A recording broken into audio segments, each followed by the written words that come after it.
Hello, everyone. Today I want to talk about the prospecting pool that we're getting ready to launch in about a week here in Indianapolis. Pretty excited about it, but in this first video I just want to talk about what it is and some of the key components or key concepts behind the prospecting pool.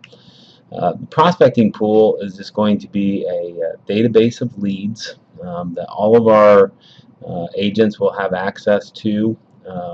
There could be hundreds, maybe thousands of prospects in this particular database that we're going to give everyone access to. So, a couple of things that I think are going to be valuable to an agent is that the pool is available to you anytime, and you can use it on your schedule. There isn't any long-term commitments to work leads in this prospecting pool. You don't have to take ownership of any lead that you don't want to take ownership of. There's no asking you to call the lead back, later today or tomorrow or anytime in the future. You're basically signing up, to make one phone call to a lead. All the prospects in this pool are going to be scored in real time based on the prospect's actions that we can see on our website. Replies to emails and texts, things like that. We'll also be looking at the data that we receive from you, the input that you or your peers put into the system in order to rank and score all the leads in this prospecting pool. An important note, we're also getting ready to launch the lead transfer rules next week. So if you do lose a lead to the prospecting pool out of your database, one thing you can know for sure is that Gateway and Suggest emails will continue to come from the person that last owned the lead prior to it going in the prospecting pool. So if any of those leads respond to those emails, we'll pull the lead directly out of the prospecting pool and give it right back to you. As much as we are scoring these leads in the prospecting pool, a lot of it has to do with filtering or disqualifying the bad leads. And so that's something else that we're doing in this pool that hopefully will make it much more efficient and effective for everyone. And something we're really excited about is there's going to be multiple ways for you to earn money working prospects in this pool. And we're going to get into those in just a little bit. Basically, when you're working a lead in the prospecting pool, you have three choices to make when you make contact with a lead in the prospecting pool. The first one, which is why this pool was designed, was to keep the prospect for yourself. You make a call, you get a hold of someone, they sound like they're going to buy in a month, 2, 3 months, 6 months, whatever it is, not working with another agent. You can pull that lead directly from the prospecting pool and put it in your database. Another option that's a pretty big change is that you'll be able to refer any prospects that you talk to, not only in the prospecting pool, but in your own database to other agents in the company and earn a referral fee.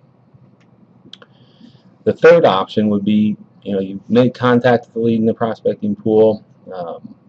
You don't want to put it in your own database, you don't want to claim it, and you don't think it's worthy or good enough to send out to the group or refer it out.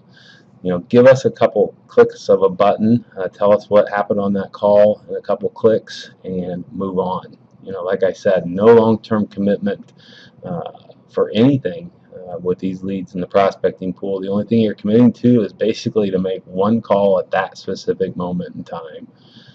That's a major difference than taking leads through the lead router. When you accept a lead, you're pretty much signing up to try and track that lead down as many times as it takes to contact that lead. And so it is a little different than accepting a new lead through the lead router, the prospecting pool. So how do leads get added to the prospecting pool? Everyone knows they've been you see these little messages on each lead that are hot. Make a call attempt today or the lead might get lost to the prospecting pool. Those transfer rules will be going into effect next week, and that will be one of the ways that the prospecting pool will get some leads added to it. Another way are, sometimes we generate new leads and there's no agents in the rotation that accept those leads. And right now, I think a lead could sit in our lead router system for days, waiting on an agent to jump in the rotation and take that lead. That will be significantly reduced moving forward. We're still going to generate a lot of leads. You'll still be able to take leads, brand new leads through the lead router.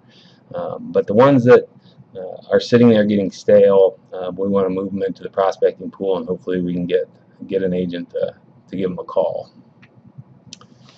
Another thing that will be adding leads to the prospecting pool is through when you remove a lead in your database.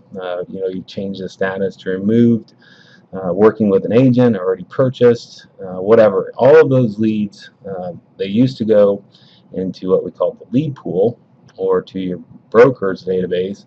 They'll now be going into the prospecting pool. And based on the data that we receive from you when those leads, when you remove them from your system, will be how we use that data to rank and score them.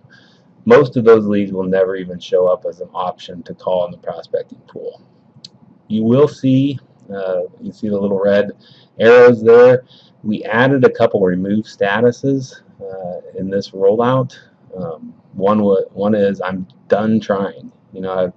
I've made my attempts. I just don't want this lead they're not answering the phone. I don't want this lead in my database anymore.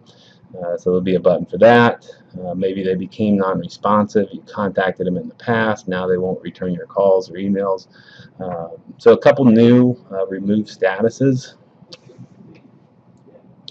What I would call, that is a very disorganized, not effective, not efficient, not smart prospecting pool of leads. If we just throw them all in there and the most recent one goes in first and it's at the top of the list. That's not the goal here.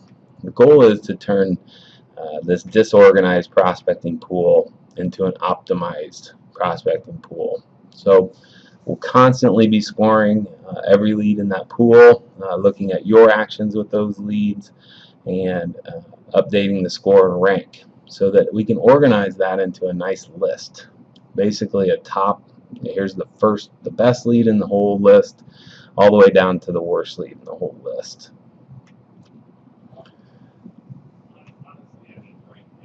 The goal, obviously, with all of this or any of the changes with the IMS is hopefully to increase our conversion. That will help not only us, it will help you and the company. But we do believe that at the end of the day, that's really what we're looking for, and whether that means that we're more effective or we're more efficient, at the end of the day, we need to sell, everyone wants to sell more homes, but it's still a numbers game. If you remember, a few months ago, I gave you guys some numbers. We convert 1 in 700 leads through the lead router that never became hot. Those would be scored pretty low. 1 in 28 conversion of leads that ended up on a hot list.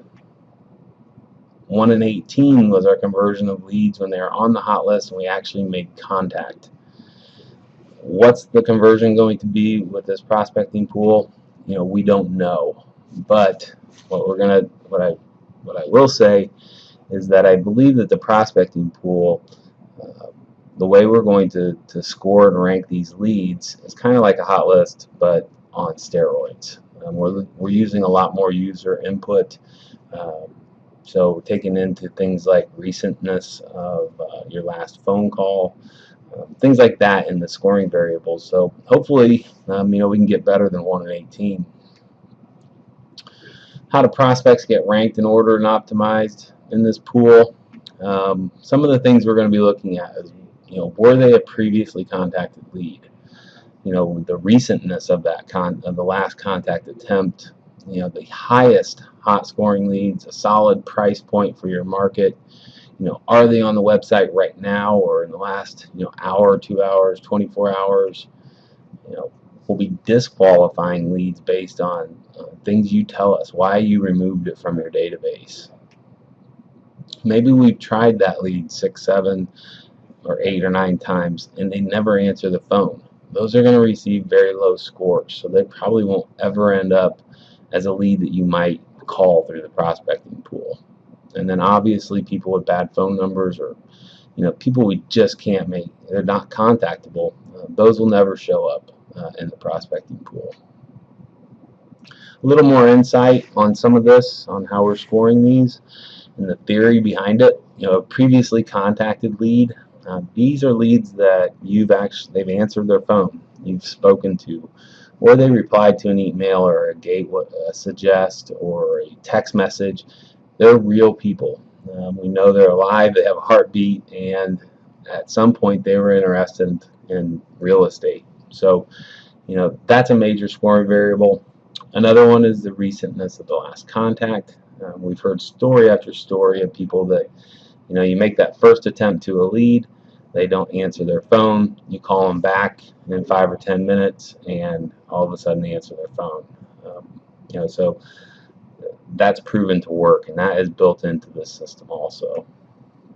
The highest scoring hot leads, there's a difference in hot leads. Some hot leads get put on the hot list just because they hit our website. Some leads get put on the hot list because they hit our website, saved a favorite, forwarded the property to a friend. Their activity on our site is increasing over time. There's a difference between hot leads. So we're going to take the highest scoring hot leads and put those on the top of the list, or use it as a factor to calculate a rank. A solid price point. Sometimes $1 million leads aren't as good as that $300,000 or $400,000 lead.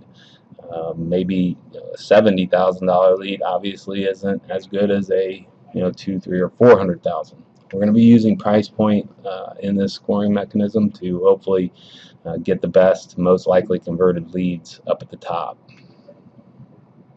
On the website now, these are people that are on the website now or have been recently. If they're on the website right now, they're going to get a bump in their score, and not sure they'll go all the way to the top, but if everything else aligns, those leads are hopefully ready to talk about real estate. They're in the moment.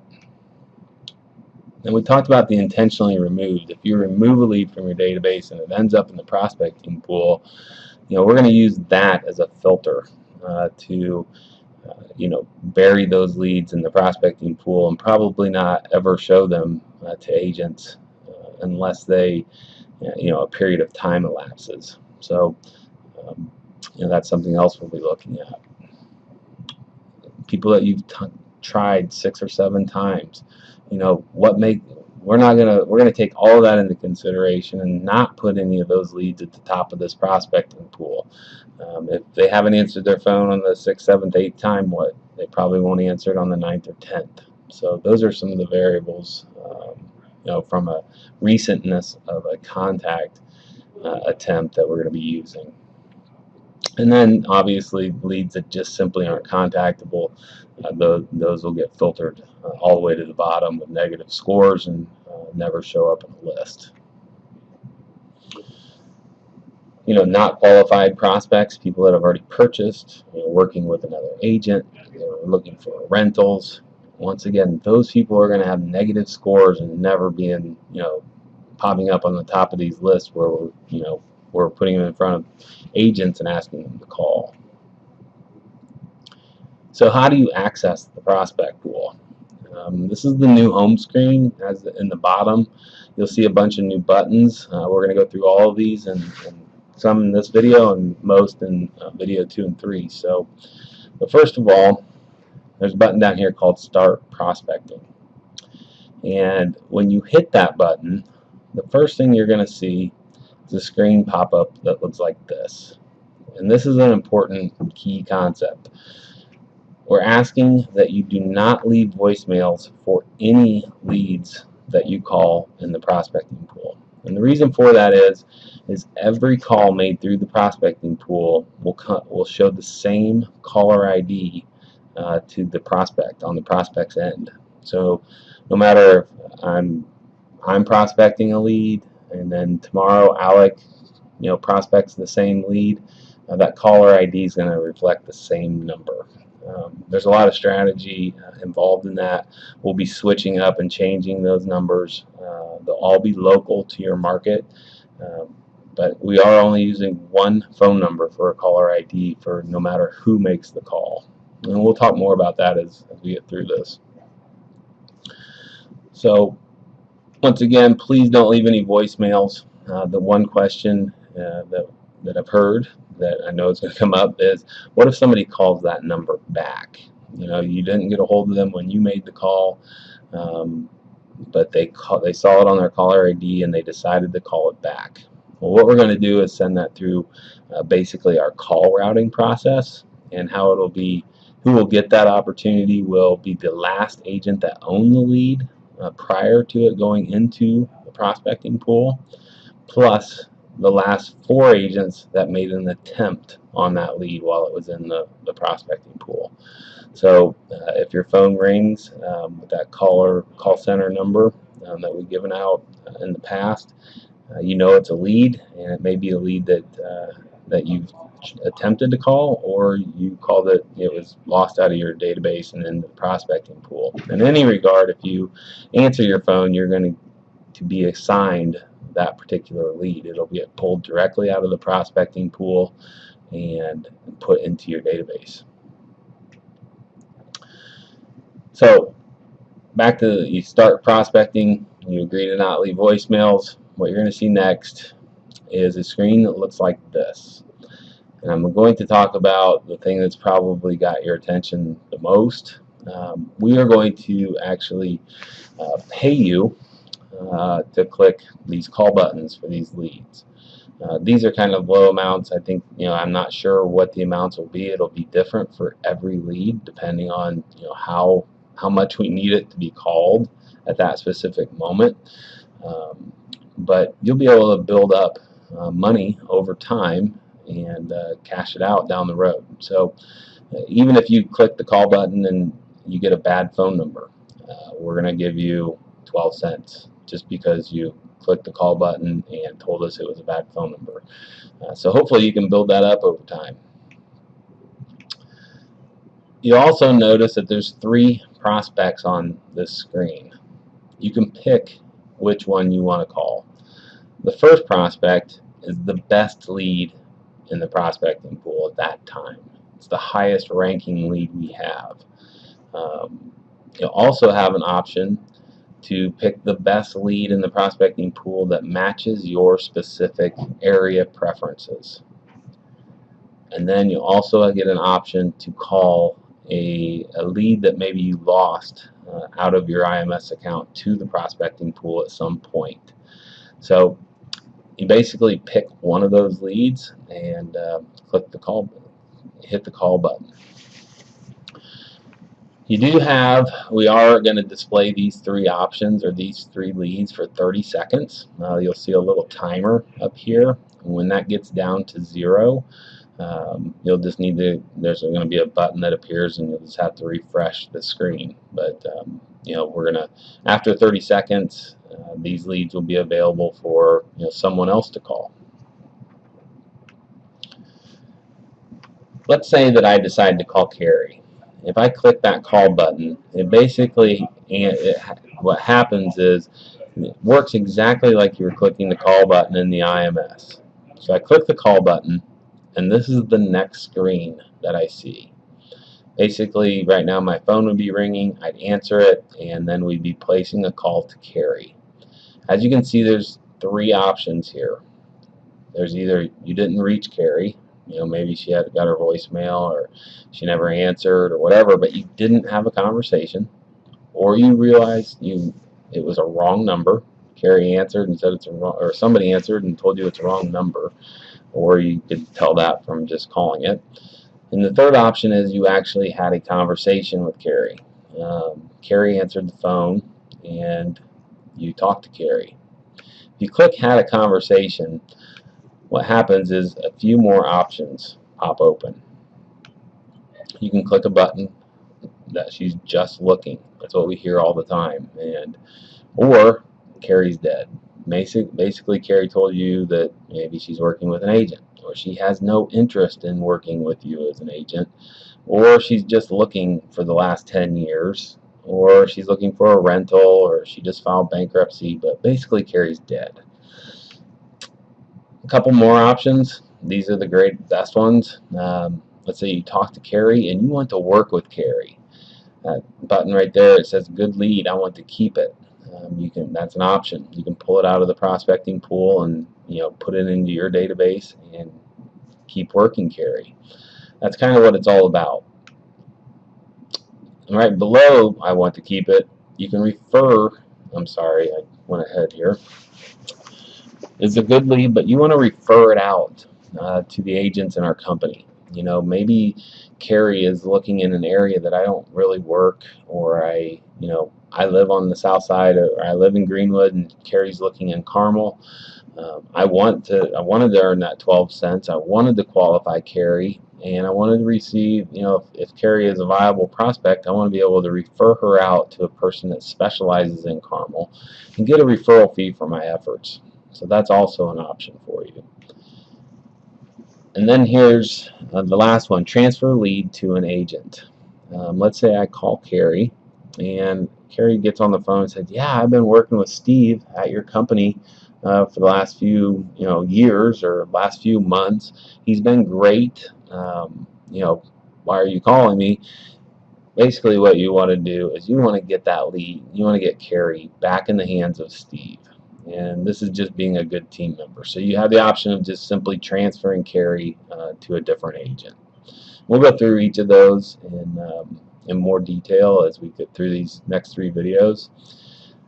But there is an importance of giving us good data when you click these buttons.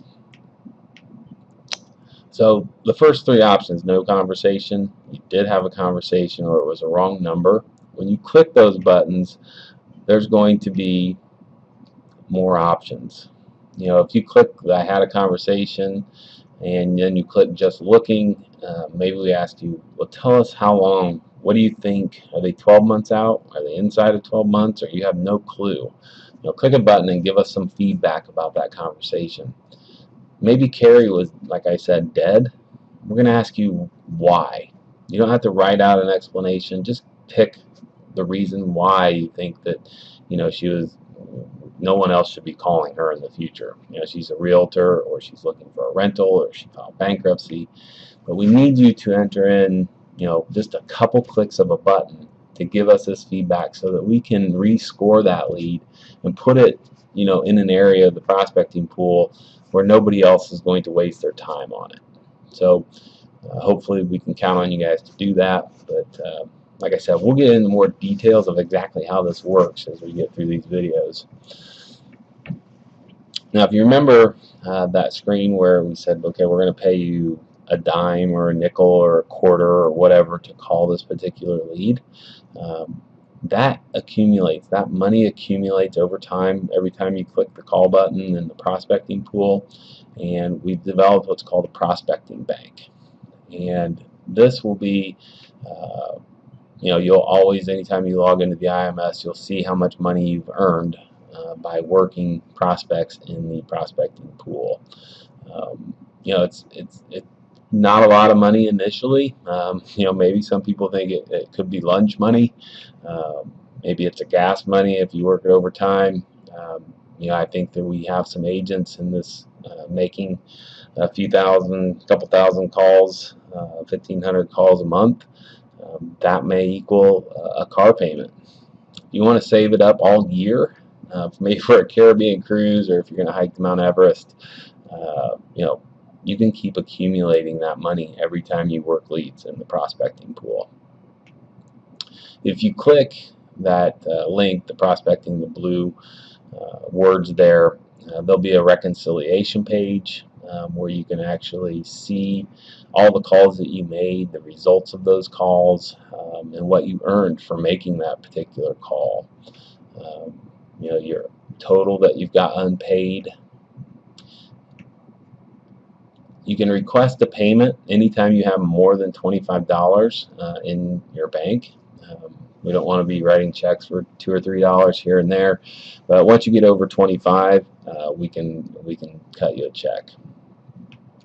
You also have a history of how much total you've made by working in the prospecting pool.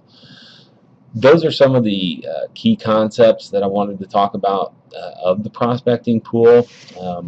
We're going to get into the more details of some of those buttons and how we track referrals and things like that in the next couple of videos. So if you have any questions, please feel free to give me a call, or you can send me an email, chris@highgarden.com or chris@easystreetrealty.com. Thanks, and hope everyone's having a great day.